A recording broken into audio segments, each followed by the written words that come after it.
So welcome. This is your April meeting of INC, our delegate meeting. And I just want all to know that I am going to put up on the screen right now just our, hold on a moment, let me find it. I'm going to put down our ground rules in a few minutes, but first I'll start. We're doing business first, and then we will have presentation. So I think it's going to be really interesting and engaging. I think we'll have questions. Last time we had a presentation, we didn't get an opportunity to have all our questions answered. So today we'll have more time. So welcome everybody. I just want to say we have a couple of business issues just to attend to. We have one at-large position open for the board. And so, I'm just opening that up, and we have, if we have anybody who potentially wants to be a board member, please let us know. You can email myself or another board member on, just not email us, but in the chat. You could put in the chat, or you could put it to everyone if you want to, but in the chat, if you're interested in being a board member. We meet Mondays. It was the second Monday of the month. We're trying to meet the Monday prior to the delegate meeting. So just want to let you know that.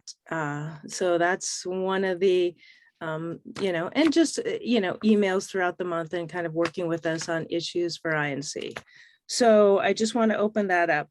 The other thing that we have is we have a position that for excise and license, there's a short-term rental advisory committee. So the short-term rental committee, we've all been engaged in that. INC has been engaged in that for years. We had a committee member who sat on that committee, and they are no longer able to do that. So we have a position open. So if anybody has any interest in the short-term rental advisory committee, I've reached out to Erica, who was gone for a while. She went to the city attorney's office and now she's back, and there's another individual, but I can reach out to them again, and we'll have them present soon coming up, because they want to come back and present on some issues with excise and license. There's also the they just deal with the short-term rentals, the Airbnbs, the VRBOs, those types of things. So with that, you can put a message in the chat or email president@denverinc.org, or you can contact any of the board members about that and let us know if you're interested in that position. All right, so we're going to go ahead and start with the other business. And I think we'll start first. Greg, do you want to start with the treasurer report? Okay.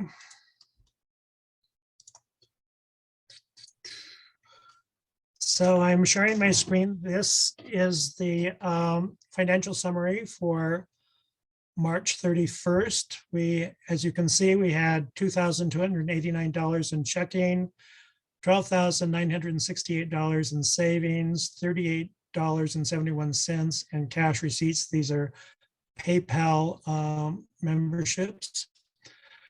And we had $26,014 in the community fund for a total of $41,315. We've divided this, as you know, into operating and then the community fund. So income for operating, primarily through R&O memberships, and that totaled $680 in March. And at the March Executive Committee meeting, Jane Lorimer volunteered to help with membership recruitment. And so we allocated money for her to do that, primarily postage. And that has really bumped up our membership recruitment numbers. We also had additional associate members. So for the month, we had $830 in memberships. And for the year, we have $2,185 in memberships. Expenses, you can see primarily membership recruitment, which was postage. We paid our Start Logic website hosting fees for $198, safe deposit box rental, and then PayPal service fees. Total, sorry, this is jumping around. Total expenses for the month were $558.00, and for the year, $1,933. For the month, income was $271, and for the year to date, we have $252. We do have a budget where we budgeted a deficit, and this would be, if it happens, it would be made up from our reserves. For the community fund, we had no activity in March, and so we have $26,014 in the fund, and we were waiting for $600 in checks to clear. So we're verifying that. So that's my report. Any questions?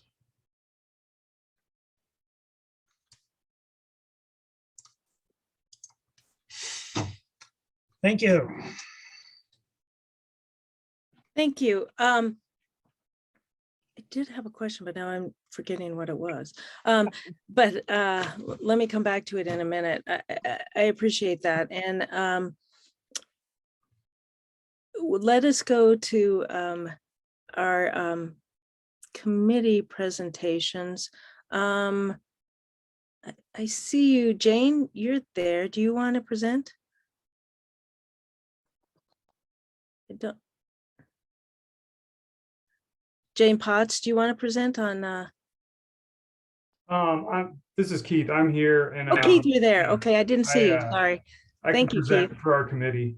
Okay, perfect. So last month we had a committee meeting, and we had 3 speakers that are all working on state climate and sustainability issues at the Colorado legislature. And they gave us kind of an overview and update of what's happening with the state legislature this spring in terms of some of these climate bills and other issues that are going on there. We heard mostly about the upcoming producer responsibility bill at the state legislature that's going kind of working its way through this spring, which would put more onus on producers of plastics and other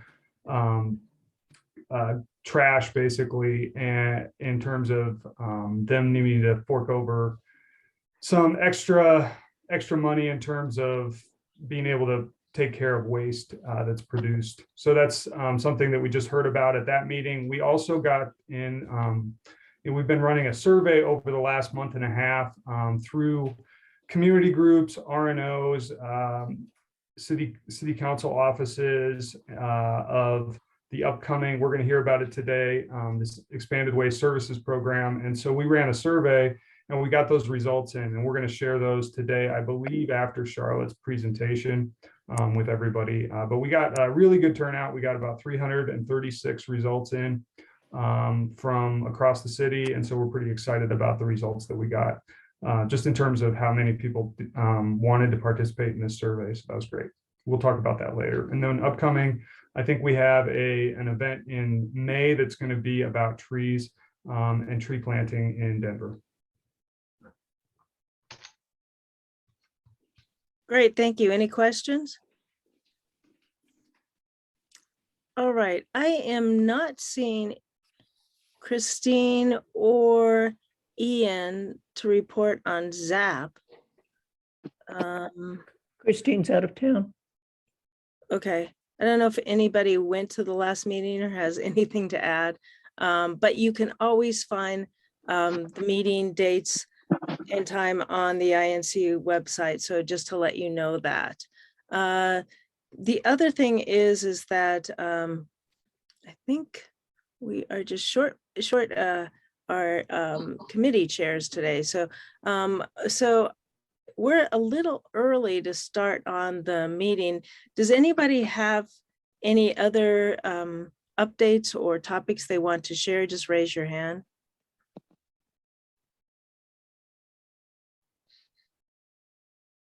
I don't see anything. Drew, go ahead. Good morning, everyone.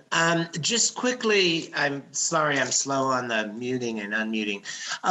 Keith Meyer, hi, you mentioned a tree planting effort, I think, through the city. Could you put in the chat any information you have about that? The Globeville and Elyria Swansea neighborhoods have a grant to plant trees from a Suncor award, and we'd like to coordinate any of that with the city. We may know about these efforts, but I'm just asking Keith, the delegate from Sloan's Lake, to maybe post any information he has about that. I appreciate that very much, Keith, if you can. Thank you. Thanks, Drew. And maybe I'll connect with you offline about this as well. I think we're still trying to put together some information for our May meeting on tree planting around the city. So I'd love to connect with you. Oh, okay, Keith, I'll put my email in the chat. Thank you, Great, Keith. thanks. Thank you. Travis, go ahead. Good morning, everyone. I just wanted to do a quick announcement as it relates to Capitol Hill United Neighborhoods activities. We're hosting an e-waste recycling event on Saturday, April 23rd. And we're partnering with Sustainability as well as First Baptist Church. So if folks are interested in joining us for that, the event is published on our Facebook page and our website. So we hope that you all, if you're in the vicinity, can come out and drop off your electronic goods and do a little spring cleaning. So thank you. Travis, can you put that in the chat? And what was the date again? Saturday, April 23rd. Okay. Coinciding kind of with the Earth Day. Bingo. Yeah. Okay, great. Well, good, because I have some electronics. So is there a fee for that, or is that just drop off? There'll be a small fee that will be collected upon entry into the parking lot, just depending on the item. And some more details are on our newsletter in terms of costs, but it's pretty nominal. And if there's any cost limitations for some of the guests, Chun will underwrite those expenses. Well, thank you. I think that's great. And I think we all kind of appreciate that. We have like boxes that we hold for those electronics to get rid of. So I'm sure other folks do too. Yeah, Judy, do you want to talk about the survey and kind of talk about what's going on? That would be great. Yeah, I just wanted to let people know that a survey of RNOs, actually 3 layers of RNOs, those of you who are members, we're also interested in reaching out to RNOs who are past members, as well as those who aren't members, and to kind of make sure that we're in touch with what are pressing issues and concerns for neighborhood organizations and how INC can serve neighborhood organizations. Just kind of do a kind of take the pulse, if you will, after coming out of COVID, and also even sort of mundane things like how best to meet and come together in this era. So look for that probably in the next month. We're sending it out to sort of the leadership of RNOs as we can find out, so that we can tap into that. And I had a question actually with regard to the recycling piece, which is, do you have to have your computers cleaned off? I mean, what's the right safety mechanism for bringing in electronics and old phones and stuff like that? Yeah, that's a great question. So yes, you should have your computer swiped. And then also, if you are not familiar with their work, Bayout Industries does hard drive shredding. So you can actually remove and then those and then take them to Bayout and then bring the hardware to our. Oh, great. Thank you so much. You're welcome. So if you don't know Bayout Industries, I'm just going to do a plug for them because they're in our neighborhood. They're like 2 blocks from my house, and Adrian Brown used to have his office there until they moved in. So anyway, it used to be his building. Anyway, they employ people with disabilities to do the shredding, and they also do, document shredding. So they do a lot of that work, and we're fortunate they're building some housing in our neighborhood for people, similar people in, who have disabilities in the neighborhood. So we have that going on in our neighborhood, but just wanted to do a tout for them because they are at Adrian, the exact address, the address. 333 West Bayard Avenue. Not named for the outfit, but and just as an add-on, that organization is going to use my erstwhile property, to my great delight, for affordable housing in a sort of high-rise aimed at the very people who work in and help operate Bayard Industries. A wonderful, I think, closure for our neighborhood, for the property, which was environmentally damaged when I purchased it. We cleaned it up, and Bayard bought it from us and are using it for recycling, and now are going to use it to house the people doing the recycling, among others. I think a wonderful neighborhood acquisition, and a great way to use challenged property for the greater good. I'm very excited about it. Yeah, it's a good thing. All right. Adam, you wanted to comment. Yeah, I just put something in the chat too. I don't know if we want hundreds of people at this event. I don't know if we could handle it, but we are having a Wash Park East Neighborhood Association event on April 23rd. Now I got to click on it. Hold on. I'm going to click on the link I just said. April 24th. Sorry, from 10 a.m. to 11:30 a.m. National Wildlife Federation Habitat Certified Backyard Habitat Program. One of our members has completed that, and we're gonna have an event at her house. We're gonna have a demonstration garden there. We're gonna have people talking about how to get certified, and hopefully we're working on getting some coffee and pastries there as well. So if you're interested in certifying your backyard or front yard as a wildlife habitat for butterflies and bees and other critters, come by and visit us on April 24th. And I put the link in there to the event. We're not having registration, so it's pretty informal.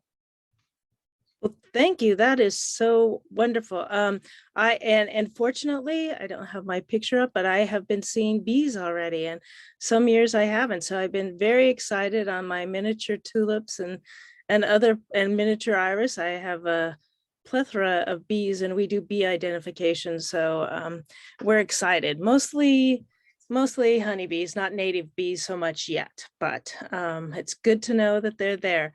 Does anyone else have anything else that they would like to share today before we go into our presentation? Anyone else have anything? It sounds like the 23rd and 24th are going to be busy. The Colorado Cactus and Succulent Society has their annual sale. So if anybody is interested in that, it's out at Jeffco Fairgrounds that same weekend. So with climate change, we are more cactus people here. So drier climate, and they have a lot of succulents, and they have pots, and they will have presentations. It's a lot of fun, actually. Anybody else have anything else? Well, I think I might just, oh, wait, Thomas? Yeah, this is Tom Brun. I just wanted to say that we're going to be, Sills Lake Citizens Group is going to be hosting a park cleanup at Sills Lake Park on April 22nd, kind of Earth Day. And they're meeting near the boathouse on the north side at 8 a.m. till 12 noon. No, they're not meeting at the boathouse. Where are they meeting? On 17th. Oh, okay, excuse me. They're meeting on 17th and Lakeshore Drive. Excuse me. And what's the date? The April 22nd. Is that a Friday? I think it's a Friday, right? I think so. Oh, the background. Yeah. It's the 23rd. Excuse me, the 23rd. It's a Saturday. Okay. Yeah. So people could bop around the city and do different things on the 23rd. Yeah. Just ride your bike for the earth, right? And we do. Or we take do have public some- transportation. We do have some new bike lanes in our area, which is very wonderful. From on 23rd Avenue from Federal Boulevard clear down to Confluence Park. Oh, nice. So you can connect from the Platte to Yep. 23rd to go to Sloan's Lake then. Yep. Mhm. Nice. Okay, that's a destination, especially for the dragon boat. I would love to come for that. Yeah. Okay, great. Anybody else have anything? Well, thanks all for sharing. I think I'm going to hand it back to Adam. Can I hand it back to you then? You're handing it back to me? Who wants to take on and introduce our presenters then? Oh, I can do that. Yes, that's what I. Sorry, I needed a specific task there. Yeah, so today we're gonna hear from Charlotte Pitt, who's with the Climate Action, Sustainability and Resiliency Office in Denver. She's gonna talk about the expanded waste services program that the City and County of Denver is proposing to City Council and to be passed throughout the city and county. And Charlotte is super knowledgeable about this program, and I think she's got some backup as well from DOTI, hopefully. Yeah, I think that's good. Charlotte, are you there? Can you jump on and get started? Before I have Charlotte, I'm going to do ground rules real quick, okay? Oh, okay, great. Yeah, let me just share this. So I just want to bring this up, and this is just because for INC and large, presentations, we want to make sure that everybody's respectful and has an opportunity to share. So, so basically, if you can read this, I mean, just our regular INC mission and our goals. And so, but then also, we also want to make sure that we're respectful of presenters and attendees so that, sometimes if we call on people, we might not call on you back to back. We'll let somebody else speak also. So just so people know. So, and just to let you know, just respectful, no vulgar, abusive language, don't belittle folks. And just to remind people that this is being recorded. So, and there are ways in the chat to put questions. So if you can hold your questions typically till the end, that's helpful. Okay. I don't know if folks need a minute to read that, but I'll leave it up for one more minute. Thanks, Loretta. And is Charlotte all ready to take the screen? Is she able to share? Maggie, is she able to share? It appears I Yes. am. Yeah. Give me Okay, perfect. just a second. And once I start sharing, I'm afraid I can't see you all. So I'll have to rely on you to let me know if you can't see my screen, or if folks are looking to ask questions. Can you see my presentation in presentation mode? Yeah, and I'll let you know, Charlotte. And you want to just wait till the end to take questions? Yeah, that would be great. Okay. Yeah, and my presentation is about 10 minutes, a little bit less. Thank you so much for having us. I see a lot of familiar names. We have been spending the last 3 months visiting neighborhood organizations and community-based organizations. So thank you again for having us. I am joined today by my colleague, Jessica Lally, who is the project manager for this project over at the Department of Transportation and Infrastructure. It is a multi-department effort. So a quick overview, I'm just going to give you a little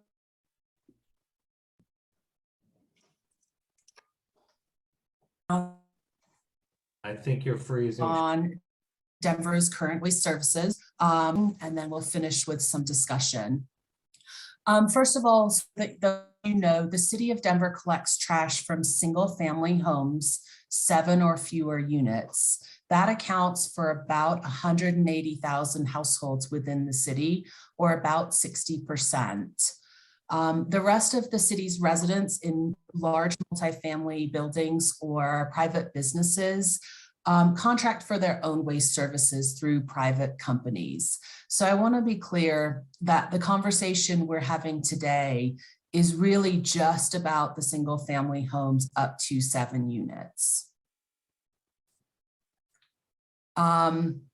So the services that we provide to these single family homes, which you can see on the screen, are provided through the city's general fund. Leslie, There is no direction period. right now. Are you home now? Question mark. And can I everyone? don't think I saw the newsletter going out to Hi, someone, we can hear the you talking board. about, Question. hi, we can hear you talking to Siri, trying That's to, Lou Raiders. okay. Oh, Can you mute? Thank you. Sorry, Charlotte. sorry. Everyone should be muted who's not Charlotte. Thanks. Not a problem. I love this virtual world, right? Anyway, so the services that we do provide are funded through the city's general fund, which is where all of our property tax, including the property tax from commercial and multifamily buildings, go. It's also where all of the city's sales tax are placed. And I apologize for my background noise. Apparently my office window requires some guarding from some squirrels. So that's my virtual world reality. Anyway, back to the presentation. Of all the waste that we pick up from single family homes, about 74% of it right now goes directly to landfill. The city of Denver has a combined recycling and composting rate of about 26%. And unfortunately, this is below the national average of 34%. Denver residents have done a really great job of embracing recycling. But unfortunately, our rates have only grown at about 1 to 2% per year for the past 20 years. And we really would like to get to 50% or higher. And at that rate, we're looking at about 25 years to get there, which is just really not very, very quick. Charlotte, I'm not Yes. seeing your, I'm just seeing the second slide now. Is that where you're supposed to be with the landfill picture? It has a picture of a landfill with a loader. Yes, okay, just wanted to make sure. Yes, yes, we are in the right place. So when it comes to climate change, the landfill emissions really do matter. Methane is a potent greenhouse gas, and it's created when waste is placed in a landfill, and it basically rots anaerobically, which means it rots without oxygen, which is what causes that methane. And methane is a far more potent greenhouse gas than dioxide. But it also leaves the atmosphere much that if we stop emitting sources of methane as soon as possible, it'll make a noticeable difference in our lifetime.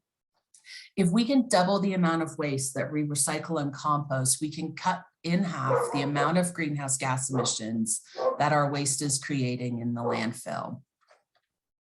And why do we care about that? Well, let's remember that who we're doing this work for. We're doing it because we have poor air quality right here in Denver, and the negative impacts of climate change, like extreme heat, really hurt the people and places that we love so much. Specifically, Denver's climate efforts are centered on equity.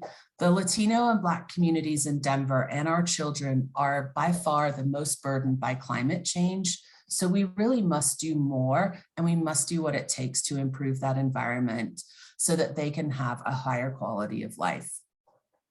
The blue sections in the map in the corner of this slide indicate the communities in Denver that have lower access to healthcare, lower access to healthy food and parks, higher rates of poverty, and increased vulnerability due to extreme heat and other quality of life indicators that we're really working on improving.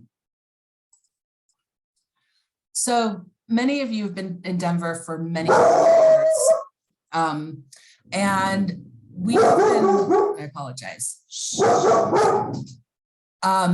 Many of us, apologize. So sorry.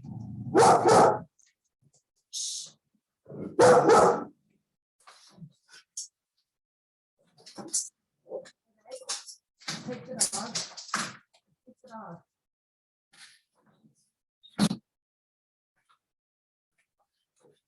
I'm so sorry, everyone.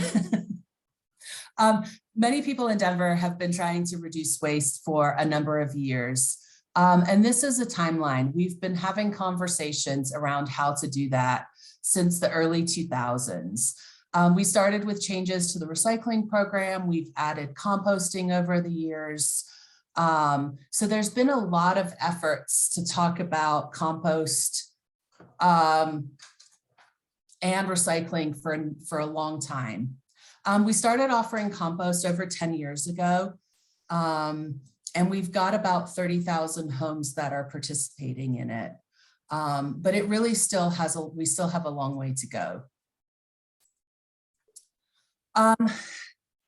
There are a number of communities across the country that have had really good success at increasing their recycling and composting rates. And this map shows some of the cities across the country that have higher than average rates, above the national average and far above Denver. And what we find that's common with all of these cities is that most of them have some sort of fee for service with some based pricing that really charges people for more disposal versus less disposal. So let's get into what our proposal in Denver actually is. First of all, I want to be clear that any fee for service, by state law, the fee can only cover the cost of what it operates, the fee can only cover what it actually costs the city to operate those services. So this is a list, and I won't read them, of all the services that solid waste management currently provides. The only difference that you will notice is that through this proposal, we are actually proposing weekly recycling and composting for all customers. This is new, and this is huge for Denver. We've heard loud and clear from our customers that they really do want to see weekly recycling and easy access to composting. So here's how the program will work. First of all, our customers would choose the size of the trash cart that they want, either the small, the medium, or the large. The service fee would vary by the size of the cart, with the largest having the highest fee and the smallest having the lowest fee. Now, the fee will only be charged on the composting cart. There will be no additional fee for the the trash cart. There will be no additional fee for the recycling or the compost carts. And there will be an option to choose the size of recycling or compost carts that you want. We do need folks to pay the fee though, however, because the trucks have to run by each household, no matter what size cart you have of either combination. And this is what it might look like in reality. These are just a few pictures of the combination of different cart sizes that might be available and how people might mix and match their various cart sizes so that it works best for their household. We also know and fully recognize that any new monthly fee could be a hardship for those families that are either low income or are fixed income. And so we wanted to make sure that as part of this proposal, we offer an instant rebate program and a financial assistance program. Specifically, the recommendation is that rebate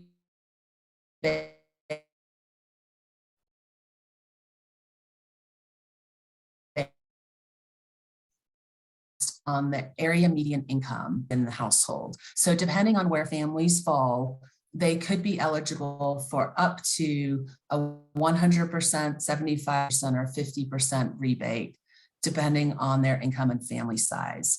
And our hope is that we will be able to instantly apply this on an annual basis and really work to get people signed up before any program starts.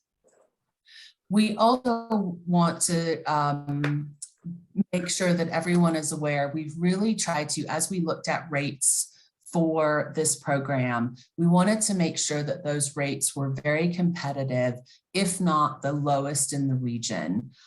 This table shows a number of combination of different pricing structures from various areas across the metro area. And I do want to point out that a large number of communities outside of basically Boulder and Longmont do not offer composting service as part of their fees. So that is a value add for Denver.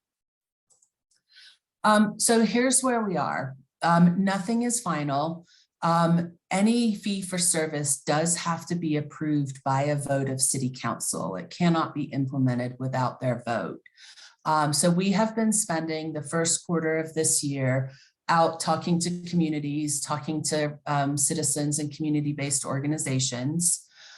We are hoping that council will hear the proposal and have the opportunity to vote on it second quarter. I believe tentatively the agenda is not set, but it looks like the Land Use and Transportation Committee may be hearing it at the end of this month. If it passes, then the hope is that there will be some customer education, discount program enrollment in the third quarter of the year, with billing potentially starting in the fourth quarter. So you all know and have heard about global supply chain issues also. So there is the impact potentially of a delay in some of the trucks arriving, which could impact full implementation, but the city's working on making sure that that isn't a problem. So that concludes my presentation. I'll take down my slides in just a second and open it up for some discussion. Thanks, Charlotte. There's a bunch of there's a lot of knowledgeable people on this call that are answering the questions from other people, and it looks like they're pretty accurately answering questions. Loretta, I don't know how you if you want to let people open up their mics and ask additional questions, or if people feel like they didn't get their questions answered in the chat. How do you want to do that? Why don't we go ahead and take a few questions from the chat, and then we'll go to the people who have just raised their hands. Otherwise, raise your hands. But I don't know if this question was answered, but I'm going to go to the first one that I saw, which was the multifamily. Why are multifamily units excluded? And I don't know if that was answered in the chat or not. Sorry about that. I can address that a little bit. There's a lot of history there, but typically a lot of cities that provide municipal collection really focus on the single family homes. This started way back in the 60s and 70s. The logic that we know is basically a lot back in the day, a lot of multi-family buildings were really just rentals and not much home ownership as there is today. So that was the segregation between tax-funded programs and privately funded programs. But the city has had in its charter the service of 7 units or less since I think the early 90s, and there had to be a cutoff point. And that's why they're not currently included. From a policy perspective, the idea with this program is both commercial multifamily and single family residential are not doing very well with landfill diversion in the city. This is not a Denver only problem. This is a Colorado problem too.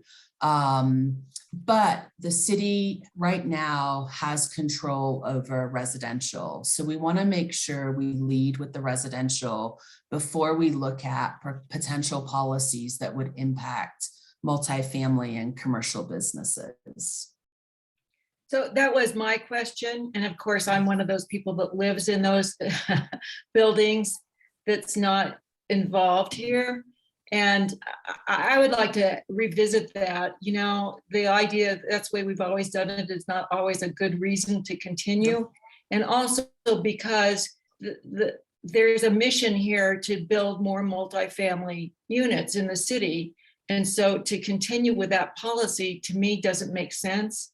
And putting on top of that, the fact that all those people like myself, that these are not rentals, these are privately owned residences that we're paying our tax dollars and not getting those services. And just one more step to that is if the question is that there will be too many bins out there. They're already collecting at the schools that I know have 15 bins out there. It wouldn't be any more than what would be in some of the multifamily units. And that's certainly about equivalent to the bins that would be in the alleys or single residences too. So my question to you is, how can we get that policy revisited? And I apologize, you broke up there a little bit, so I'm not sure I fully got your whole question, but I will share with you, I don't know if you all are aware, but there is a ballot initiative coming up this November that a nonprofit organization has collected enough signatures to put on the November ballot. It's called the Waste No More Initiative. It actually is what we refer to as a comprehensive waste reduction ordinance that basically has some requirements for commercial, multifamily, and private haulers. I believe the website is Waste No More Ballot Initiative or Waste No More Denver. I'll find the link and put it in the chat once we're done. It's already up. Pardon me? Someone already put it up. Oh, good. Yeah. So there are efforts. We also have this in our solid waste master plan as a recommendation of next steps for the city. So it is on the radar, Janet. Okay, thank you. Yeah. All right, great. I wanted to go to Adrian's question because I think we might all want to hear this is, of the material that goes to recycling, how much of it is actually recycled? Or, you know, as distinct from what's winding up in the landfill? Sure. So in Denver, and it's very different across different communities, in Denver, there's two things coming in the recycling stream that we talk about. One is contamination. Those are the things that never should have been put in the recycling bin anyway, right? That's the garden hose that's not recyclable. And then there's what we call residue, which is the things that are recyclable, but perhaps don't make it through the system. And I think about right now, those two combined make up about 15% of the residential stream. One of the most common contaminants that we see, the things that shouldn't go in your recycling, are plastic bags. Bagging your recyclables is by far the worst thing that we see in the stream. So yeah, it's about 85% of what goes in the purple carts actually comes out on the other end. And just to follow up on the question, and so your plea would be, don't put the damn bags in there. And is there anything else that we can nag people about while we've got the stage? You know, tanglers are another, random metals are another item that we see a lot of that we can't accept. You know, the recycling system is really built for what I would call consumables, like the things that come into your home from the grocery store or the drugstore, the things in your kitchen, your bathroom, your papers. It's not meant for a lot of things in your garage, like your oil filters or your car parts or your metal coat hangers. So it's the traditional consumables. So we see a lot of wires, hangers, pots, pans. We don't want your dishes, your drinking glasses. We want your, your beer bottles or your soda bottles, but not the actual glasses that you drink out of. So keep that in mind. Those are probably by far the most problematic, along with bags. Charlotte, I also want to put in a plug for, I know a lot about recycling, and I literally still sometimes do wishful recycling, which is what Charlotte's talking about. You put stuff in the bin that you really want them to recycle, but it's not going to get recycled. There's an app from the city and county of Denver, a trash app, a recycling and trash app. I forget what the app is called exactly, but it's got a search function in it, and you can put in the product that you want to recycle, and it'll tell you whether you can recycle it or not and where you can recycle it, which is awesome. I wish they would have more apps like that, but it's a really cool app, and you should download it and put it in your phone if you're one of those people who just constantly wants to know if you can recycle an item like me. And thanks for the plug. That app also has your trash, recycle, and composting schedule. We also do send out a lot of messaging around special events too. So if you want to stay on the latest, mulch giveaway or Christmas tree recycling or leaf drop dates, that's a great way to do it. Plus, we do have a sorting game on there too. You can test your knowledge in a quiz style game. Oh, thanks for that. I think the other thing, I don't know if this will happen in the future, and we're going to go to people whose hands are raised next, but for those of you who've attended the trash tour, where you get to go to see the recycling and the trash tour and the large compost facility, it's fascinating, and it's just so informative. It's really wonderful.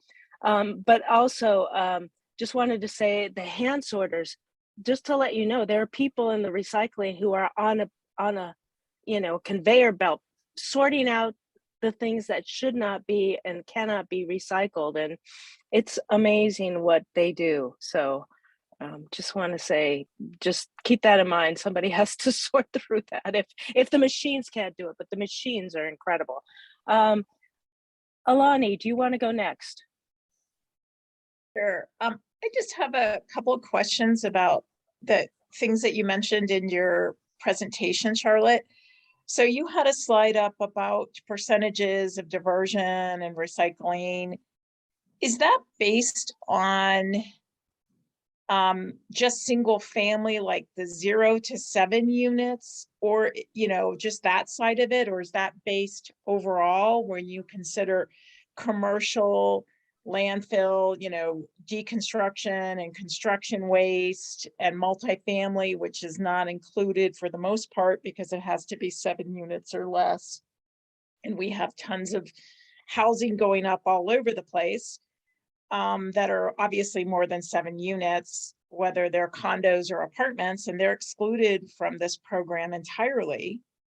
So I was just wondering on that diversion rate, where, what is it, apples to apples, or is it just saying, hey, because some of those cities look like they're probably primarily single family, some look like they're a little bit of everything. So that was my first question. And then my second question would be, you also were funded through the general fund. So what is the plan that now you're switching to sort of a fee-for-service model and you're going to restructure things? What happens with those funds that are coming into the city, and how will they be spent? Will they be spent on a completely different program outside of DOTI, or will they be spent on improvements in DOTI with respect to solid waste, or will they be used for paving roads? I mean, we're just sort of curious, because it seems to me that you will have additional revenue because essentially taxpayers have been paying through the general fund for all of these programs, with the exception of composting. How is that going to work? So those are my two questions. So I'll start with the data question. We use a combination of data points for tracking recycling rates. In Denver, we have a much longer history with the residential data. It was at the end of 2016 that we passed a hauler licensing program, and in 2017, 2018, started collecting the commercial multifamily construction data. So we have a lot more faith in our residential history. The communities across the country are not always apples to apples. We did our best in the charts to compare single family, but that doesn't mean every single city is exact. So it is a rough comparison, and it may not be comparable in each instance. As for the general fund, the city's holding off on making any sort of commitment on what it will do with the freed up money from the general fund, because the one thing we have to be sure of, the affordability program cannot be covered with the fees that we're charging residents. So the affordability program has to come out of the general fund. And there are some upfront costs to getting the program off the ground. So at the moment, there's not a 100% clear picture of how much money will be freed up in the general fund. Typically, whatever that is, though, will go back into the annual appropriation cycle and will go through the normal budget process to be appropriated to other programs and functions throughout the city. So we can't necessarily say, you know, $5 million is going to be freed up and it will go to X, Y, and Z. Because we're just not there yet. But the idea is that whatever is freed up will go to the purpose of serving all residents and not just single family homes. I just have one kind of like follow-up question. Isn't it true that when what we're talking about here is 16% roughly of waste is the single family, you know, 1 to 7 units. And yet almost 50% of the waste going into the landfill right now that's contributing to climate change is coming from the construction industry, and we're doing nothing on that right now. Is that correct? That is about correct, yeah. So, and it's everything we do measured by weight. But keep in mind, a lot of that construction material that's going into the landfill is very heavy, but it is inert. It's not necessarily decomposing, that concrete and the asphalt, unlike a lot of the food waste that's coming from single family or commercial. So it does have a slightly different impact. But as I mentioned earlier, and I can't remember who asked, you know, this is a part of a process. Our master plan does call for some policy around commercial multifamily and C&D. So this is just the starting step. There's more to come after this. Yeah, and I get that there's an ordinance coming up, but that's citizen-led. I would have liked to see the city lead. And I feel that the citizens are always leading, and then the city comes to us and says, hey, by the way, we need you to step up even more before we ask industry and corporations and multifamily developers to do anything. And yet I know my friends who are renters and who would love to have recycling and composting and have been asking year after year after year. I'm sure you get phone calls in your office all the time. Why can't we have this?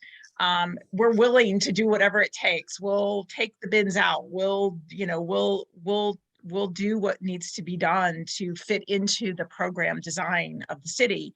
And those voices have been ignored for as long as I can remember. So I just feel like, you know, the program as it stands right now, I just don't feel is equitable and fair. And I don't like charging people for basic services like trash who have to then apply to get a voucher for free, you know, to get free pickup. And we're putting another burden on already cost burden residents who are getting priced out. So a burden is filling out a form and on people who spend, you know, who've taken it really hard the last couple of years. Yeah, I hear Thank- you. Thanks for your comments. Yeah. Yeah, thanks for that. I'm going to move on kind of tag teaming on a little bit of that. There was a question of the chat that was a little more administrative, I guess, regarding, it's already taxed already. Why isn't this being voted on? Why is council allowed to vote on increasing taxes? So if you can just address that just briefly. I'm sorry, can you say that again? Why? Oh, I think your internet's a little unstable. So let me say it again. If folks are taxed already on this, and so why aren't people being allowed to vote on it? And why is council allowed to vote on it, on increasing the taxes? So if you can just address that briefly. Yeah, so I'm not a tax expert, but the basic premise is that this is a fee for service, and the city does not have to require or does not have to ask for a vote of citizens for a fee for service. It's considered a utility in most communities, and we're trying to align it with a utility style service here in Denver. And that's why city council votes on fees for service. So it's not, we're not considering it a tax. Okay, great. Next, Tom, do you want to go ahead? Your hand's up next. Yes, my question is, how will the billing be done on this? Will it be similar? We have the green compost cart and it's billed quarterly, I believe, or every 6 months. And actually for us, if what we're paying now for the green, if we go with the small trash, it'll probably be a wash on our cost. And I'm actually going to let Jessica answer that because she's our billing guru. Hi, everyone. Thanks for having us. So pretty easy. It's going to also be a quarterly bill. We will be billing everyone who receives the storm drainage bill from wastewater today to make sure that we're getting property owners. A lot of compost customers, might be tenants. So we just need to shift that a little bit, but there will be improvements to the billing system. If you're currently a customer, you probably saw we came out with a new customer facing portal this year or last summer actually, and there will just be enhancements to that. But it will replace the compost billing. So at some point you will get a notification letting you know that the billing system is shifting to this new fee for service format. If it passes, there will be some sort of transition process for you compost customers. All right, thank you. Mm-hmm. Okay, I'm going to take a couple of questions from the chat again, and I'll tag team on the back of this. So Lou asked about cities recycling centers where folks can take larger quantities. Is that going to still be available? Is that year round? And then to tag team on that, there is so especially for those folks who don't have, they live in a unit like Janet was talking about, you live somewhere where they're not doing pickup. And I know it's a burden for some people to take things in, but at least they might have an option to do that. I lived in Boulder, we took it to EcoCycle, we just did that. I still take things to EcoCycle. But there's also, and I know there's somebody here from EcoCycle, Ryan, but there's also the site out east, which is the compost, where you can take large waste, and I do take things there. But so if you can talk about those two things, the recycling and the big compost, so those sorts of things. Yeah, so the city maintains one drop-off center, which is at the Cherry Creek transfer station. It's Cherry Creek Drive South and Quebec Street, just north of the Denver Dumb Friends League. It's open Tuesday through Saturday, and it does take single stream recycling and organic material. It doesn't take trash or large items or bulky items, but that is available year round for Denver residents to use. And then Adam mentioned our recycling app. for, we list on that app all the private companies that have services available. And that can be simple things from just cardboard only to more complicated things like, baby car seats that are used, or wine corks, I think is another one we have on there that's sort of a random material. But it has a list of whatever you're looking for, traditional to non-traditional items. So there was another question that kind of related to that. So those, those really hard to recycle, but those also chemicals, paint, pesticides, is that listed on there also, or is there anywhere else? Because it kind of changes where you can take things. So yeah, so the city actually still, for solid waste customers, there is a household hazardous waste collection program. It's been in place for a number of years. There's a small copay to use it. I believe it's still $15 to buy. They'll actually pick up hazardous waste. There's a program once a year. I will also point out there is, for a lot of people, that prompt people to use that program is a lot of leftover paint, but there is actually a paint take back program in the state of Colorado.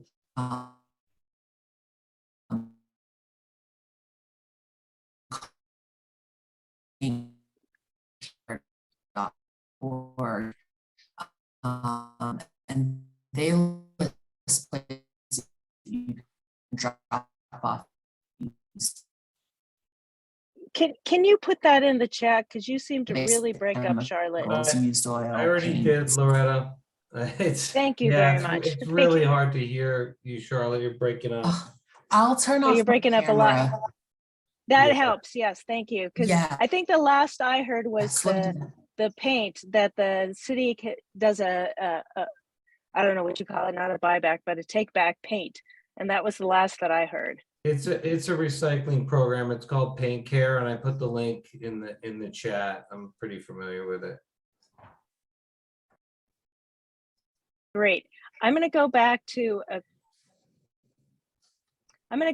question. Miles, do you have a question?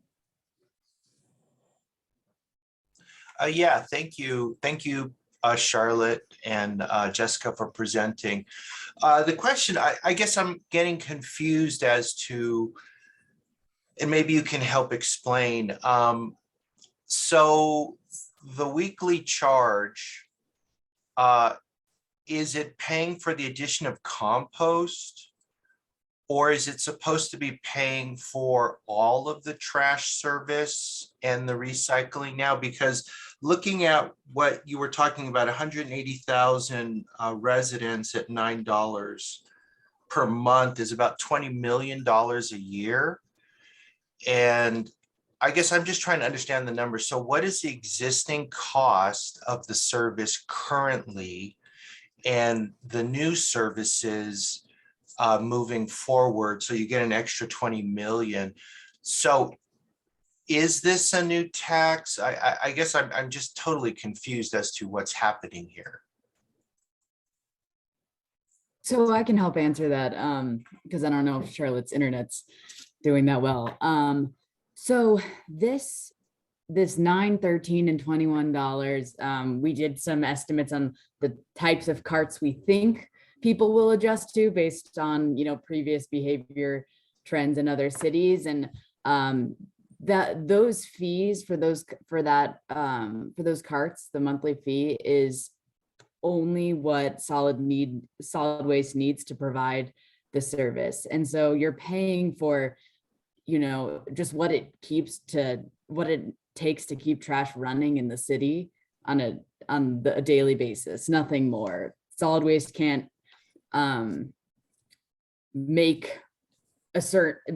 waste can't earn revenue really on this program due to Tabor laws. So we can only charge what it takes to provide the service and nothing more. So you're paying based on the size of the trash cart, but it includes expanding compost to the whole city, expanding recycling services to be weekly. So there are some enhancements there that that cost accounts for. But with the fees at just the minimum, the city will be getting 20 million more dollars per year. So then wouldn't by fact of balancing the books, the city credit the residents $20 million to account for the positive $20 million it will be generating? So what we're doing is we're moving solid waste off of the general fund so that they'll be completely self-sufficient with a special revenue fund. And so currently, if solid waste uses or is appropriated about $25 million from the general fund every year, we're setting our rates to try to make sure that we can at least, meet the needs of the cost of service for the trucks, for the personnel, whatever the general fund was paying for before, that's what these fees will be paying for. Right, but you're generating more income. You're going to be generating a minimum of $20 million more. So you have what was paid into the general fund currently, plus another 25 million. So I can't. Do you see what I'm saying? Right, and I can't speak for what will be done with the rest, with the general fund money that is now freed up, quote unquote. Solid waste will just use its revenue for its services, and then, like Charlotte mentioned, that amount that solid waste used to get before, some of it will be used for the affordability program, and then the rest is to be determined, potentially could be used for something that the whole city benefits from. So then technically it's kind of a tax increase. I know you're saying it's a utility, but you're going to increase the taxes across the city by $25 million, basically. And so what Charlotte was saying is that it's not a tax, it's a fee for service, and they're different. It is a service being provided. So let's move on. I don't know if you can answer that more, but we have a lot of questions. I have at least 30 more questions and I need to move on. So let me get going, and two of these kind of relate to each other. So let me take those. So Jane, I don't know, Jane Lorimer, if this was yours too, but I saw yours in the chat. I wanted to mention a couple of things in the chat that if people aren't looking at it, fluorescent bulbs, people said ride well. There was a interesting 12-minute video Nick had put on there. So I just want to add these things and just kind of let people know that. But also the question was methane use. So we know that at the landfill, there's the methane, it generates electricity for the building there, which is pretty fabulous that it does that. But then Jane also asked a question that also relates to methane is, does composting work better than landfill? Does it not produce methane as well? And, we do know that Denver does sell some of their compost, but speak a little bit about where the compost goes and what's happening with that. I don't know if it goes to parks or anywhere else. Can you speak on that a little bit? Yeah, both so of those. I can, and I apologize. I lost my service, so I'm on my phone. The methane is captured to some extent at the landfill. This is a great opportunity when it is created to capture it. The capture system, because a landfill is just a huge area, it's not as efficient as perhaps not creating it in the first place. So even though it is captured, our ultimate goal is not to create it. Now, the composting process and the landfill process are different. Composting happens under aerobic conditions, which means you turn the pile, you allow oxygen, you allow light, you allow moisture, and you work it. So it doesn't actually create methane when you compost material, whereas landfills basically entomb everything and the degradation happens slowly, and the light and the oxygen and to some extent the moisture is cut off to the best extent possible. So that's where the methane production happens, and that's how the systems are different. Our compostable materials go to a company called A1 Organics. We do have the buyback program that you mentioned. The model that we use is composting is fairly expensive because it's an intense process. You have to work it. So in order to keep our rates as low as possible, our costs, the material becomes A1 Organics afterwards, and they do a lot of compost sales to agriculture and to large landscapers. So that's where a good amount of our compostable materials end up. Now, keep in mind, there's a 10-to-1 ratio difference. So for every 10 tons that we take in, it only makes about a ton of compost. So it's a very large reduction in mass too. So it's not like we're creating, tons and tons of compost out of all the material we're taking.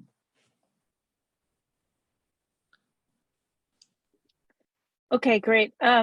One other question, and one other comment is somebody said there's a compost collective that works with secure buildings. So those that are like 7 units or more. I don't know if someone has a link for that. I could put that in the chat, but, and then also, and it sounds kind of like a little bit more of a comment, but a question too. Maggie, you said, what about landlords, 7-unit apartments? Can the tenant be placed on the bill? What would be the repercussions if the bill not paid by the Yes. tenant? I'm equating it to a electricity bill or any other utility bill that goes to the tenant rather than the landlord paying that. In this case, should a tenant, can they be placed on that bill? And then what happens if the tenant does not pay the bill? Is the owner then going to have a lien put on them? Yeah, that's exactly right. So we would align this with our storm drainage and sanitary sewer processes. Like Charlotte said, it's considered a utility. And so, so just like we bill the property owners for storm drainage and sanitary, we would also bill the property owners for trash services. And we can't stop anyone from handing the bill to their tenant and saying, pay this. Often I think that property owners don't pass their storm drainage bill on to their tenants, but we can't 100% control that. It is at the end of the day on the property owner, because if they meet a certain threshold, I believe it's $200 and 90 days past due, after numerous warnings, their property can get liened. Well, follow up to that particular question then. If the landlord purchases a bin for the tenant and it's way too small, how are you going to prevent people utilizing other people's bins? In other words, having illegal dumping? How is that going to be prevented? Right, great question. We get this one a lot.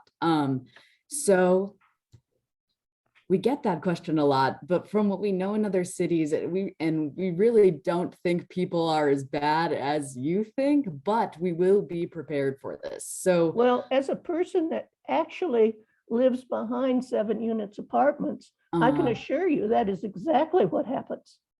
And so I don't know if you're familiar with this, but at the beginning of the year, solid waste kind of reorganized the way that it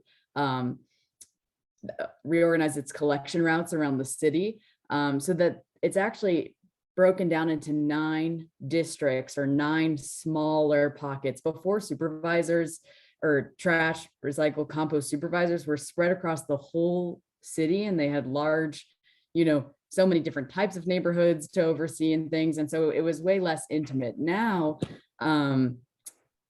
a supervisor of a district can, it's a much smaller area, and they'll be able to kind of get more familiar with the unique challenges that their streets and alleys are facing, and hopefully be better prepared now to deal with these specific issues, because you're right, they do happen.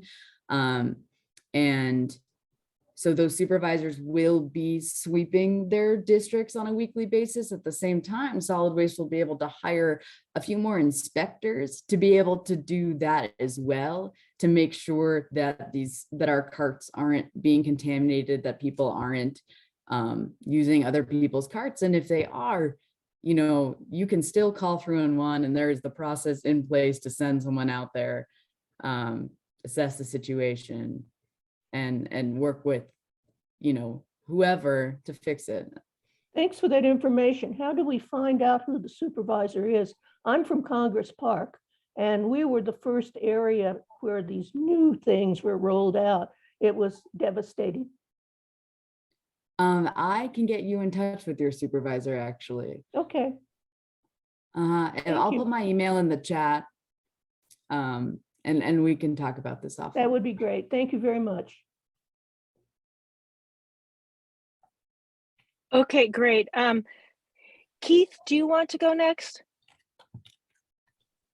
Sure, thanks. We ran it, like I said earlier, we ran a survey and got 336 responses, and we got 225 written responses from folks across neighborhoods, and definitely some themes came up, and you've addressed some of them, but there were some other things that I just want to had a couple of questions about that we saw come up quite a bit. One was about the disposal of current carts if people switch bin sizes.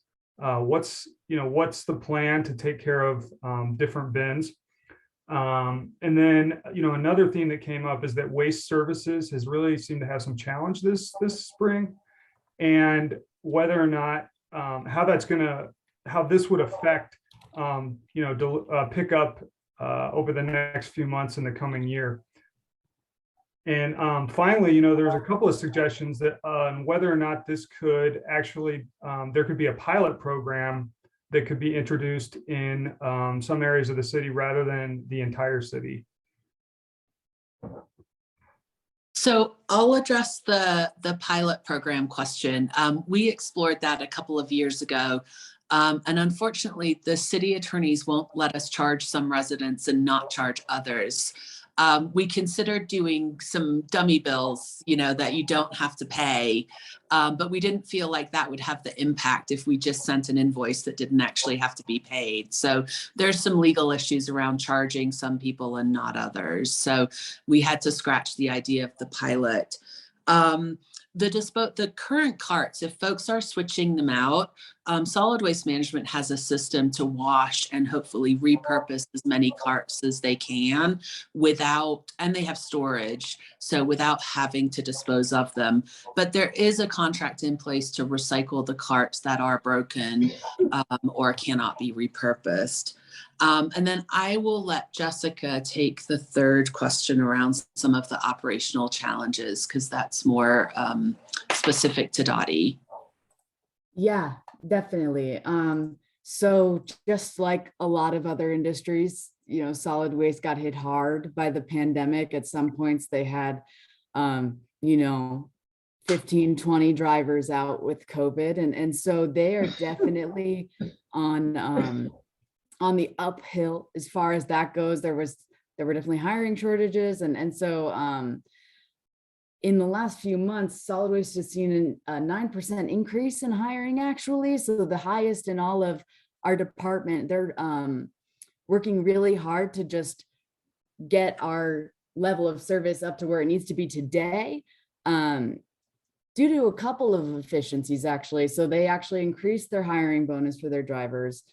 And then they also made it so that you can hire someone on the spot. They've been going to tons of different and new events for solid waste to be able to hire people. And they found that there was a barrier in that, you give someone an application, but maybe they don't actually apply. So they're able to hire people on the spot now, which is huge. And so they're absolutely working on it. And we're sorry for the missed collections, and definitely a priority to get that level of service up to where it needs to be today. For expanded services, they will continue hiring until they have enough drivers to expand to weekly recycling. So right now, our goal would be to have enough drivers by October to provide weekly recycling, just like we need trucks to do that, and then to keep hiring to expand compost service. So at the rate they're going now, it's looking pretty bright.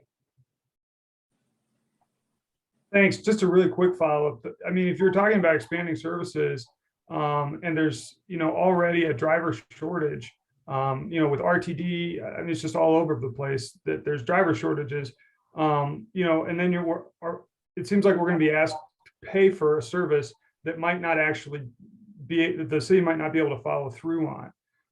And has that really been addressed? Or, I mean, in the months that this gets started in the fall, has that issue kind of been addressed? And if so, like, what's the plan? I mean, very simply, we wouldn't, if we aren't ready for this, if we can't give you weekly recycling, if we're not ready, then this isn't going to happen. So our goal is to make it happen, because we have that October deadline. Thanks. Mm-hmm.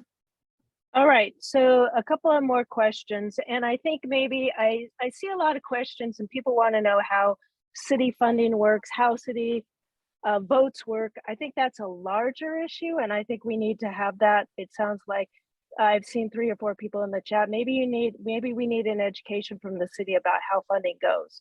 I know it's, you have a big city that does a lot of things.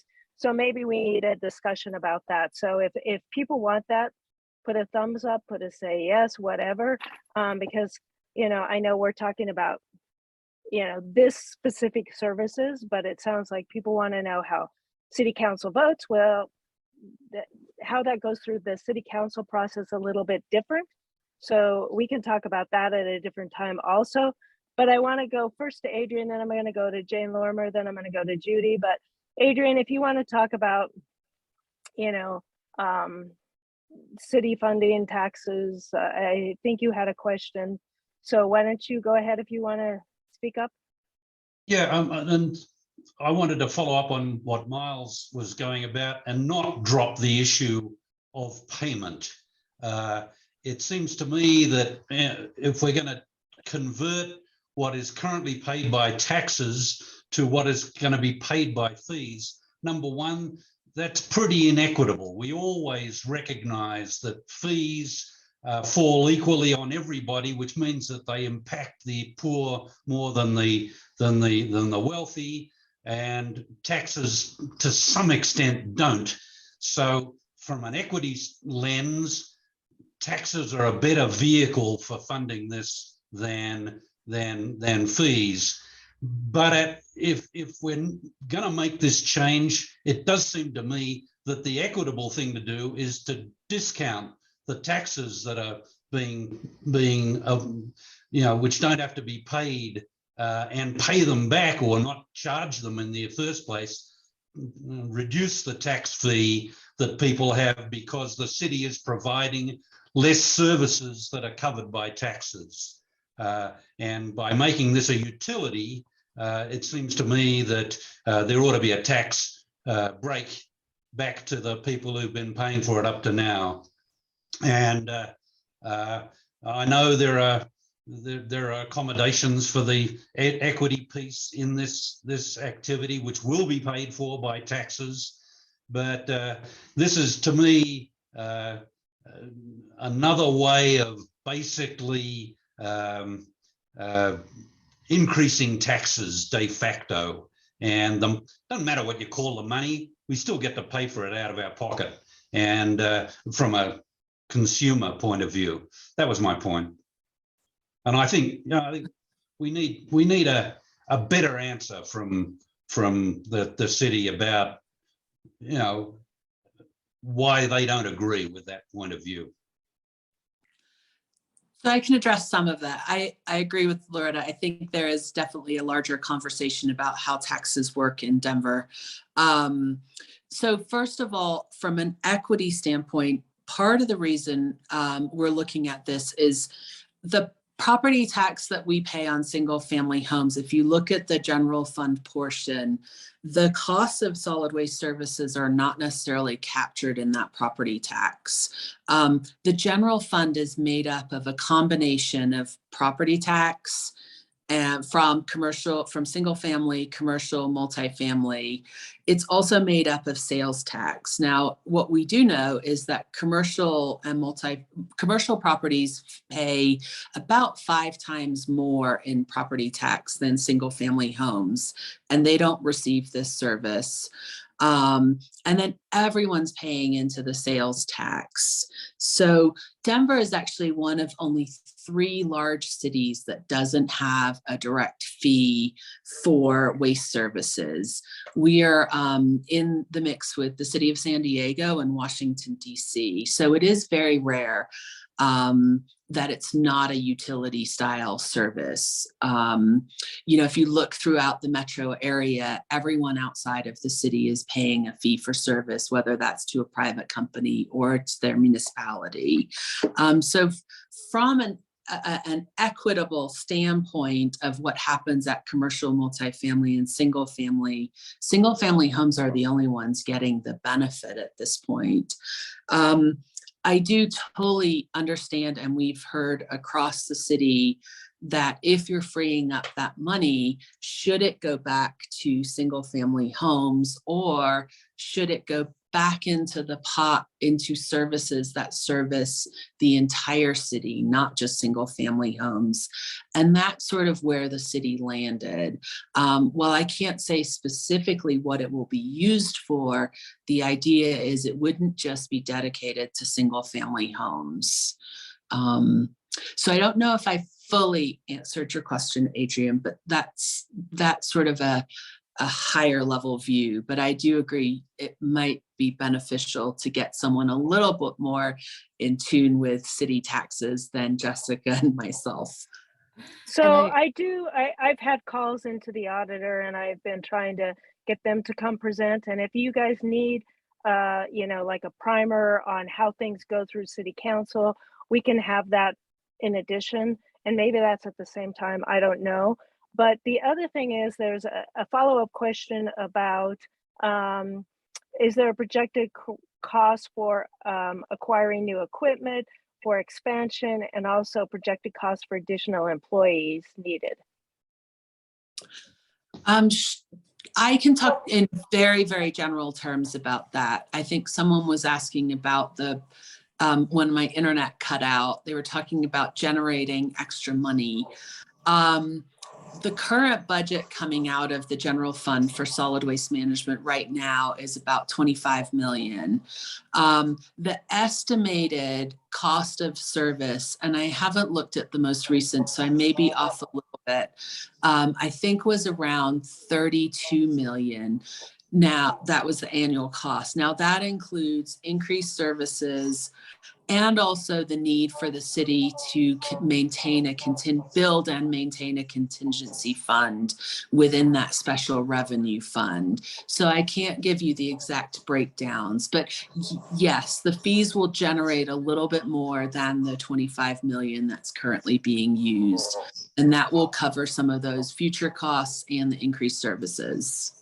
And I will add, though, that Solid Waste is not asking for additional money to implement this program. They're, leaning on their existing general fund dollars, some savings from their reroute that we did in January, grant money, and then if this started in October, then they would start, earning money at that point. And so they're not asking for additional funds to implement this. All right, great, thank you. And Adam, thanks. You put down the Denver budget, and it's Hancock's 2022 budget, so that's in the chat. Jane, why don't you go ahead and unmute? Okay, thank you. I appreciate this presentation. So INC, thank you for doing this. My concern still is, it sounds like there would be 3 trucks picking up trash, compost, recycling every week on all of Denver streets. And if that's the case, that adds to noise pollution, emission pollution, wear and tear on the roads, which is expensive to the city, and more labor costs in the city budget. I don't know what we're swapping out. Are we reducing methane to get more pollution from other sources? Yeah, so the net will be a reduction. There will be some additional trucks on the street, but keep in mind, we're still picking up the same amount of material. It's just going into 3 different streams. So there will be a slight increase in trucks, but as we divert, so 50% of what homes are generating is organic material.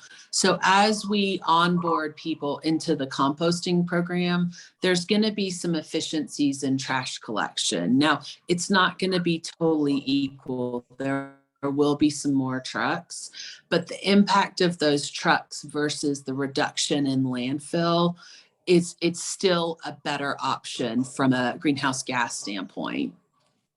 Okay. And I have just a question to Charlotte and Jessica. Offline, would you be willing to talk to me about the pro forma of this program, sort of, so I understand the income? I'm still stuck on Miles' income comments, and what you would make from selling methane or repurposing it to reduce operating costs and selling compost, and how does that all figure in? But that may be a better offline question.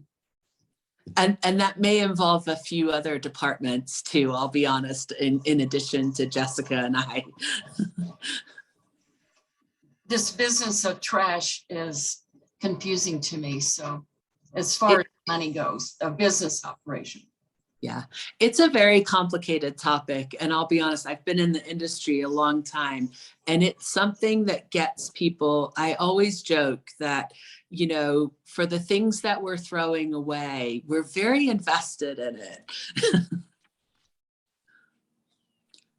Okay, Judy, do you want to go ahead?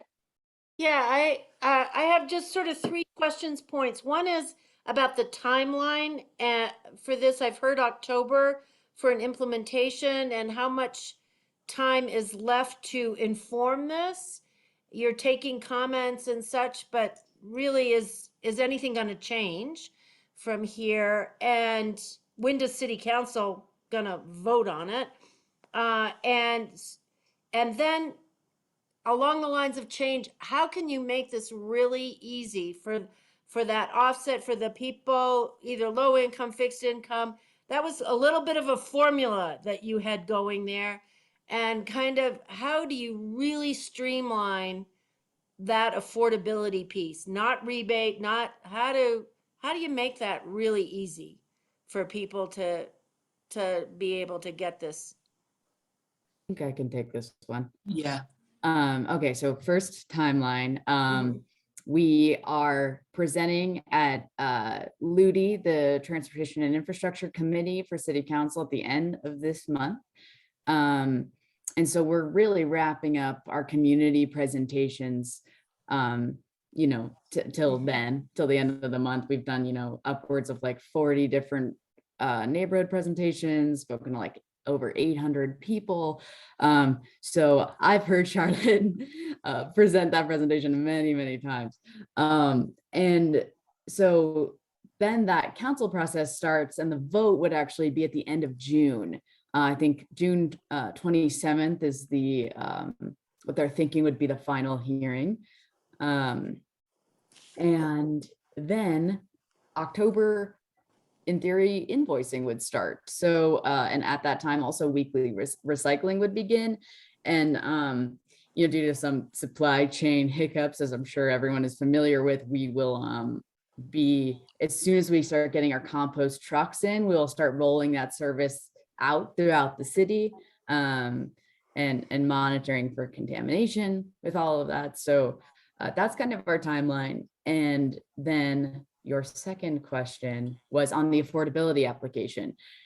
So we are working hand in hand with Denver Human Services. They will be the ones that are verifying applications, and they are designing the program rules and the application. And so they are the experts on knowing what is and what is not a barrier for someone. And so our initial application that comes out once this passes, you know, we want to make sure we can capture as many people as possible before the first invoice goes out, to make sure that the actual invoice they receive for the first time reflects what they can pay. You know, realistically, people might get their invoice and then go, oh, should probably apply for this now. You know, that's maybe a more realistic situation, but we're going to try. So we'll have an application that goes live once, if this passes, and then it'll guide people through how many people are in your household. You know, do you make this much, this much, this much? And then Denver Human Services will do that calculation. It's obviously pretty complicated looking. I'm not inspired. So I don't like Well, looking at it. I I think have to say that there's some hoop jumping there. the one thing good about pairing with Denver Human Services is if they receive benefits. So if they receive AFDC, well, it's not AFDC anymore. It's TANF, or if they receive food stamps, they would clearly go straight into it. They would already know. So those people could be filtered, I would assume. So Tell me that, because the that's issue with that is that we can't, since those are federal programs, there's an issue legally with sharing. But they're filtered through the information. county.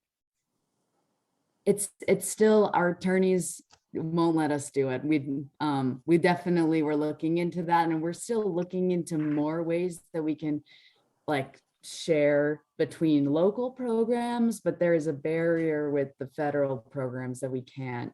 Well, that's interesting, because you should look at judicial and how they give funding for, they give reductions for things, and they look at those things, and they can just go like that, like, oh, you get food stamps. So yep, you get, you know, you can get this that quickly then. So it's a quicker process, just thinking about it. And they're still working on it. And so, yeah, we won't be confusing people with the AMI levels. We'll be doing that on the back end. We're just going to collect the information that we need to make it as simple as possible. And I apologize. I saw in the chat, I don't mean to talk as if this is a done deal.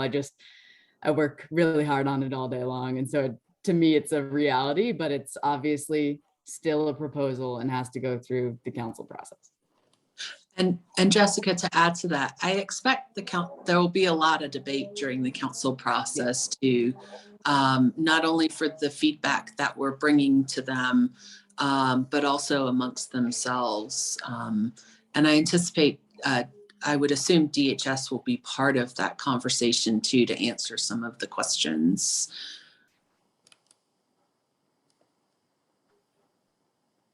So I have All right, Adam? Yeah, I have a few things. One, I just want to pull the lens out a little bit. And this program is really about taking care of our community and lowering GHG emissions from landfills, which are going to affect air quality, going to affect water quality. And I don't think it should be looked at as I mean, I'm so happy to see everybody so invested and involved and commenting. But I just want to bring the bigger picture in the perspective that this is for us. We are in a climate crisis, and if you don't believe that, I can't help you. But we are in a climate crisis, and we need to be doing everything we can to address that. And this is addressing that in a small way, but it is addressing that. The other thing, there was a couple of chats back and forth between me and someone else. Can you opt out of this program if you do not want to pay? Can you opt out? Is that an option? No. The city, every resident will have to pay the base fee. Now you can opt out of composting, you can opt out of recycling, and you can opt into the lowest amount, but we have to cover the cost of driving by every home. Okay, thanks. And hopefully Ryan can get his thing in because we are running out of time. But Yeah. you already we do have drive by some every time. home. Just saying, that happens. So, you know, I do think that we want to have another presentation, especially about services. You know, we've all heard those communities that go, we're going to opt out of paying taxes so that we can get police, fire. Then they have a fire, places burned down. So, you know, and I think one of the other things is I think I really want to bring in, you know, the auditor and somebody to talk about that and kind of tie it all together, right? So I want to make sure that we have that opportunity. So if we can hold some of those questions too, but I think if we have the timeline, if we can go on to if you can put, you know, a link again in the chat so that people can look at this, if they feel like they'd like to go and chat with city council about it, I think, you know, that's an opportunity as, you know, as residents of Denver. But I want to make sure that, I mean, we've talked about a lot of things and there's been a lot of things in the chat, and the chat will be on the website. So I think it's really important because a lot of the links are on there, especially, you know, for like those hazardous things, how you recycle the paint, the videos, the fluorescent bulbs, all those things that you can, you know, places you can take them to. And I think, you know, we're all concerned about, you know, heating of our environment and climate change. And I think maybe that, you know, we can talk about ways to do that. And if people, I mean, I go out of my way to try and take in as much as I can, but I do self-composting, and I've been doing self-composting for 25 years or so. So, you know, and the large items I do have to take out to the Cherry Creek site. So Ryan, I think it's your turn. Can you unmute? And it's your chance. Hi, everyone. My name is Ryan Call. I'm with EcoCycle. EcoCycle is a Boulder-based nonprofit recycler. It's been recycling since the late 70s. We run the Boulder County Recycling Center, the Center for Hard to Recycle Materials. We do education and outreach, and I work on the policy side. I live in Southeast Denver, actually right next door to the Cherry Creek Transfer Center. But I wanted to just introduce myself that I'm working on this project as well from an advocacy point of view. I have noted these questions. I think they are all very good questions. And I wanted to underscore 2 points that I think are really important about this policy. One is that it's a policy that has proven to work across the nation. There's about 9,000 communities who use this sort of program. And the result is that cities see 2 to 3 times higher recycling rates. And that recycling rate is not just an abstract number. It represents greenhouse gas reductions, and it represents a stronger economy. So that's one point, is that this program has proven to work. The second point is that I think the composting piece is crucial. One thing that I don't think was mentioned is that when we compost more, when we divert that organic material from the landfill and industrially compost it at our facilities, A1 Organics in Keensburg, and they are ready to take all of Denver's compost. That compost builds healthy soils, which Colorado is in need of. Those healthy soils sequester carbon at 3 times as much carbon as planting trees do. We kind of think of planting trees as, and it is a green thing to do to sequester carbon and create shade, but healthy soils draw atmospheric carbon out of the air at 3 times the rate that trees do. They also retain more water, another resource that Colorado is in desperate need of conserving. And the third thing that healthy soils do are create more nutritious foods. So I see the compost piece, getting compost across the city as crucial as a climate change action. As I said, I have written down these questions, and I will talk to my company about it and hopefully get satisfying answers. I want to share my email in the chat here, and just like to add that I am a zero waste fan. I just wrapped up my master's degree at DU, and I focused on zero waste policies, not only as a climate solution, but also looking towards the future for a green economy. And just a final point, and then well, I guess I have 2 more points. One point is that EcoCycle just bought the first electric truck in Colorado. So, you know, there's economy of scales there, and I really hope to see more electric trucks in the future, more renewable resources powering those trucks. But the future is here on that front. And then the last thing I'd like to add is that we are going to rally in support of this policy outside of City Council on April 18th. Let me pull up my flyer here and share it. Everyone's welcome to join. We're going to wear green and show the City Council that we are ready for sustainable changes to waste management. I just had it open. Where did I put it? Let's see. So I'll share that. Ryan, Go ahead. maybe you can chat just a minute too. One thing I think some folks, I've never bought a plastic bag in my life. So I mean, and so I've reused plastic bags since the 80s. So I mean, so I don't put plastic in anything. I have bags that I use that I've gotten from places, but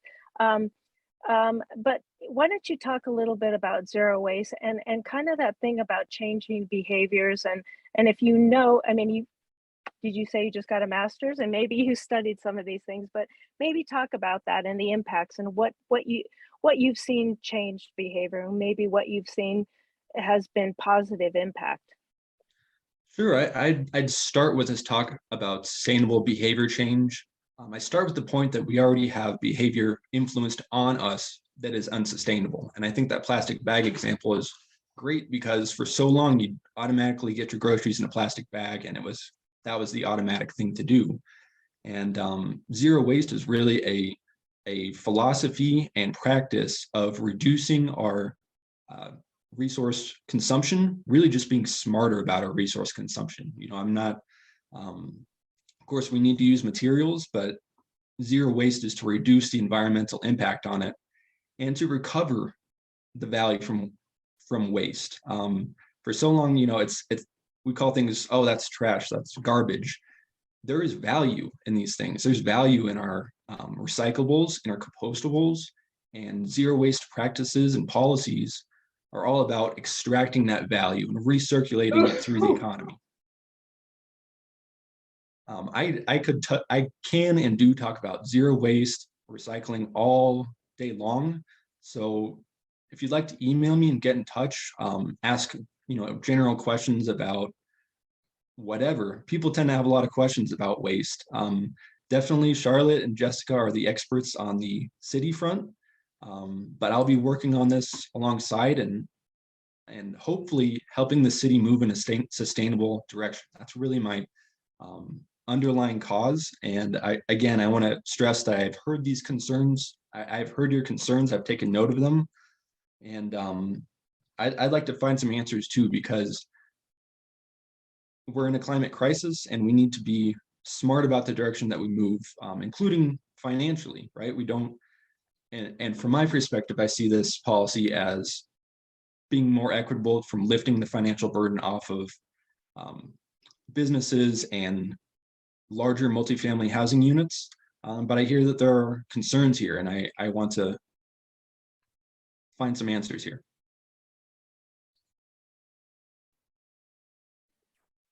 All right, we're wrapping up. We're getting close to the 11 o'clock hour. Let me know if anybody has any more questions. I know there's a lot of questions about how things and running the numbers. Like I said, I'd like to get the auditor in. I'd like to talk about, how the city council process works through the committee and how things work.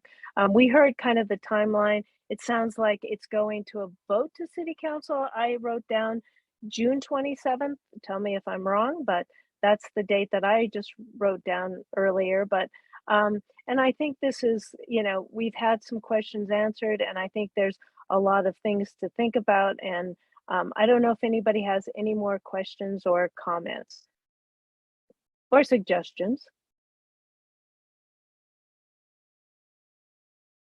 All right. I don't think so. Let me go ahead. Did somebody else? Yes. I just wanted to see this comment from Alani, if I'm pronouncing your name right. I hear that point about that this policy doesn't assist multifamily housing units bigger, it does, they'll no longer be paying for other people's waste services, but I see 2022 as the year for zero waste in Denver, because if we can pass this policy, this will, in my opinion, fix this inequitable funding system. And then in November, this Waste No More ballot initiative is really there to address commercial and multifamily housing units. Can you talk a little bit about the Waste No More? Because that would be very helpful. Or can I'll share the someone? link with more information here.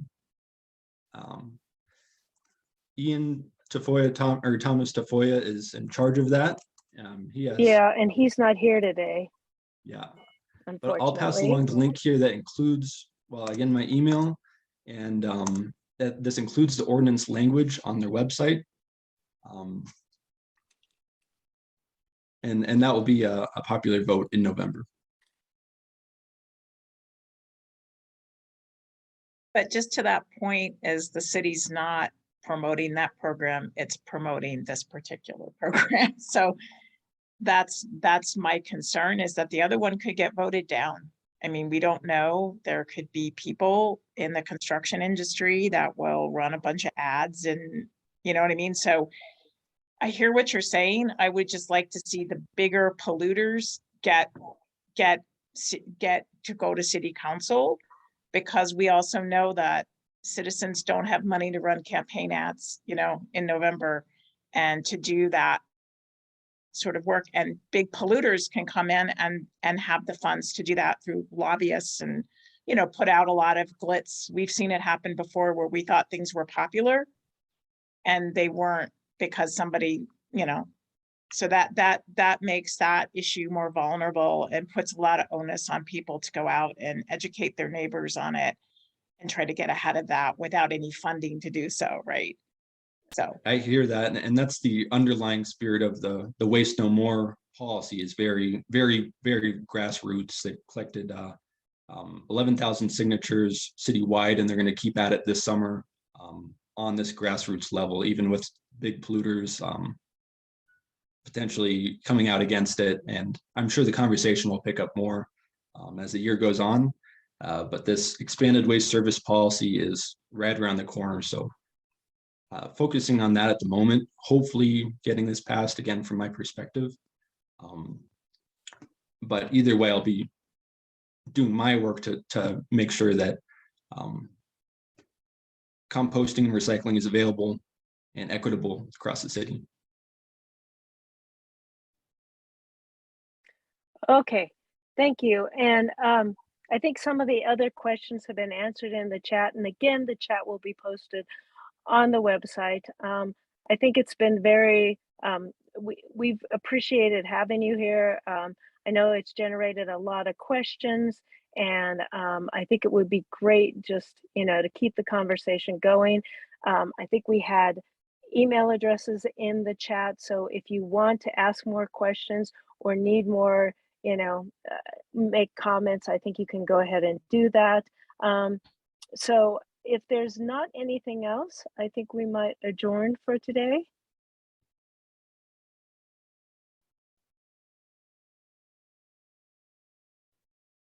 No? Do I have a motion?